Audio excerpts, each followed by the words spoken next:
What's going on, everybody? King of Dragons 5000 here, coming at you with another figure review.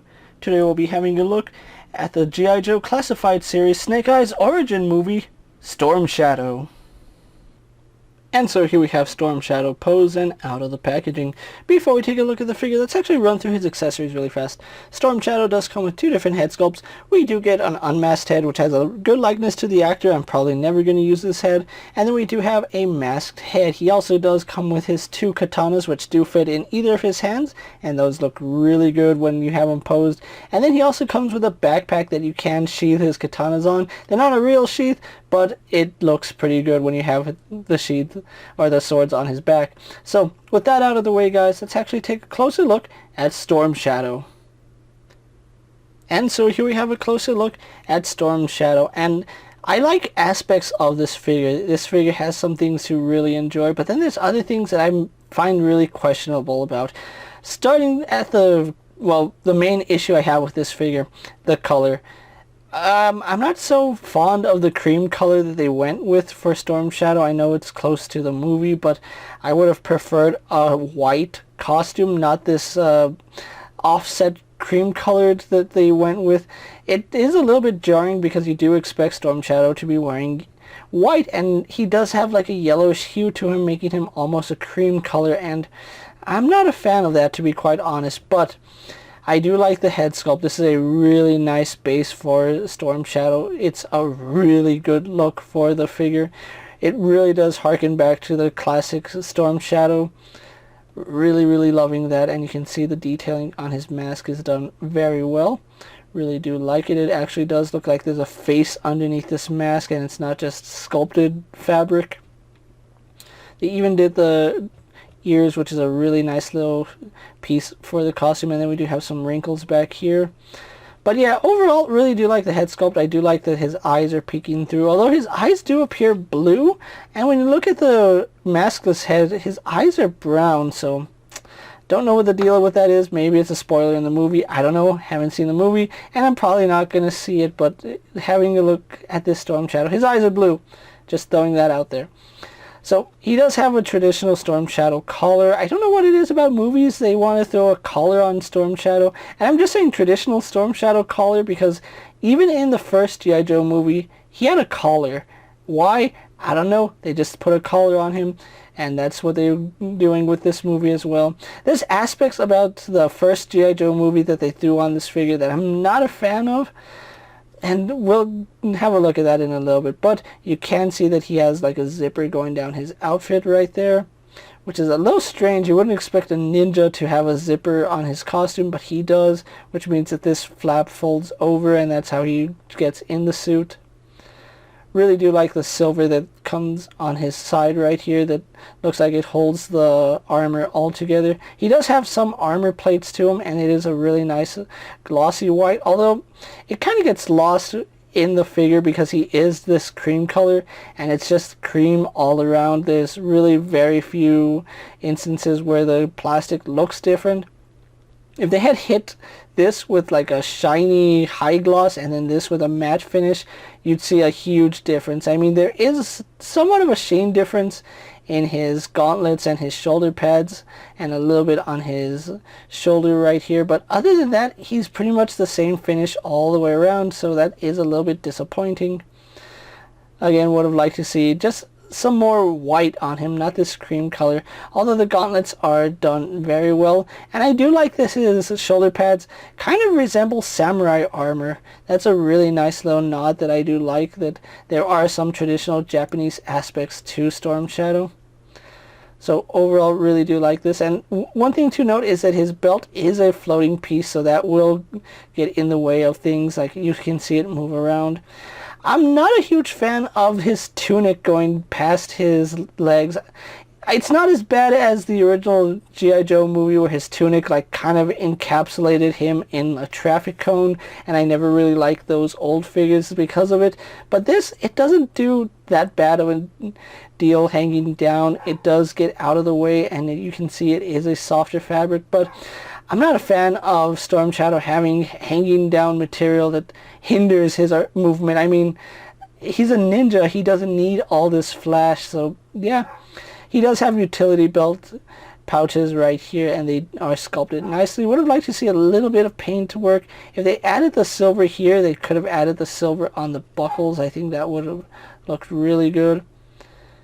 But overall, I still like the texture and the detailing on it. Again, we do have some like folds and flaps on his tunic right there. His hands do appear that they're heavily wrapped. I don't know the reason for that, but I did notice that they kind of had like this little ball thing right here in the palm. I think that's just to help him hold the swords, but as bulky as his hand is, it does hinder some movement in the hand, but it's not a big deal. You can work around it.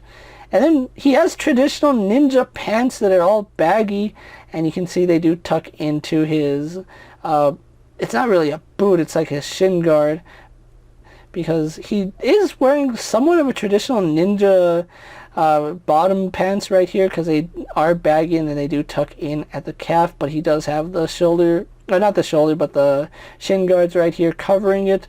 So there is that, and then we have his shoe, which is a little more modern. It's not the traditional ninja shoe that you would expect to see, but it still looks good. Overall, really do like this figure. The detailing on him is good. The style is acceptable, but not the color. I'm not a fan of this cream color, and I'm not a fan of the train going by during my review. So with that out of the way, guys, let's actually get him compared to other figures you may have in your collection. And so here we have Storm Shadow posed next to a Marvel Legends Cyclops and a DC Multiverse Superman. Here we have Storm Shadow posed next to a WWE Elite Scale figure and a Masco 1/12 Collective Popeye the Sailor Man. Here we have Storm Shadow posed next to a Lightning Collection White Ranger and a Star Wars Black Series Mandalorian. And for our final comparison, here we do have Storm Shadow posed next to a G.I. Joe Classified Snake Eyes. So with the comparisons out of the way, let's actually move on to his articulation. Storm Shadow does have a ball hinge here at the neck, which does let him look up about that far. He doesn't have any hindrances, which I do like that. He can look down to about right there, which isn't the best that we've seen, but it is pretty good. And we do get some slight head tilt. I'm honestly surprised he gets more head tilt than Snake Eyes. That's kind of surprising. And then we do have another ball joint here at the neck, so he can tilt his head side to side, forward and back. But it's not as free as you think, because his collar does get in the way and limit some of that articulation. He has a butterfly joint here on the side, or on his shoulder, which does move in and out. Not the best, but it does function. It goes out to the side to about right there. Does a full 360. We do have a cut right underneath the shoulder pad, which I would have preferred a traditional thigh or bicep swivel. He does have a double bend here at the elbow, giving us really good range right there. Then we do have a swivel and vertical hinge on his hand, so he does have the proper hands for holding weapons, so I do like that. He does have an ab crunch, which does arc his back about that far. He does crunch forward about that far, which is pretty respectable. He does have a waist swivel, which it kind of ratchets on mine, even though it's on a ball joint. It might be a little bit tight and friction is holding it in place, so I think I just gotta loosen that up and it should work fine. And then like I said, it is on a ball joint, but it's not as good as Snake Eyes, and it does pivot side to side, so that's pretty good, but it doesn't add any forward crunch. Most of the crunching you do is going to be in the ab crunch, and that is pretty good to begin with. He does have the ball hinge hips, so they do drop down, they do pivot up, they kick forward, kick back, go out to the side very nicely, but because of his tunic, it does push his leg back down, and even with that ball hinge, it doesn't really do anything. I'm not a fan of this tunic. He does have a thigh swivel, which is pretty ugly just because of how his pants are sculpted, and you break up that sculpt just by moving that around, so it's not the best that we've seen. He does have a double bend at the knee, going much better than Snake Eyes. He does have better knees, so I do like that. Once again, no boot cut swivel anywhere on the shin, but he does have a hinge in the ankle that goes back and forward. Forward facing pin for rocker ankle, and no toe joint, which I'm perfectly fine with. So overall, he has some pretty respectable articulation, and it works really good. I just noticed that just like with Snake Eyes, he does have loose points when the detent isn't in place, but once you find that detent, it pretty much stays in place, but it's on such a strange spot that it's really hard to stand him upright without him falling over a lot. So I don't know if you'll have the same issue as me, but be aware that the ankles might give you some issues. So with that out of the way, guys, let's actually get him posed for my final thoughts, and then we'll wrap up this review.